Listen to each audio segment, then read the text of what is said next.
Hey my friends, David from Jardin Autoworks here with a quick tip.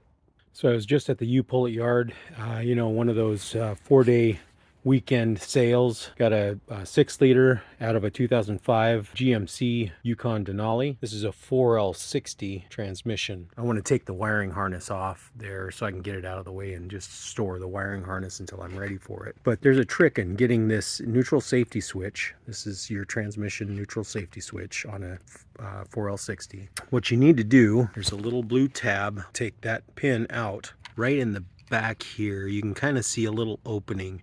And you want to get a screwdriver that's pretty stout and maybe long for leverage. What you want to do is you want to get your screwdriver in there as far as you can get it. Kind of wiggle it around trying to break that thing loose. Okay, and then you want to push down. When you push down, your connector backs out and then it just pops off. That's how you do that without breaking it. You can see the little tabs right here, these little guys. Those are the little tabs that this locking mechanism, when you push down, it pushes the connector away from the neutral safety switch connection here. Okay, and it's just the opposite to go back on. So when you go back on, you push it in there, make sure it's in there tight so that it rides in there correctly.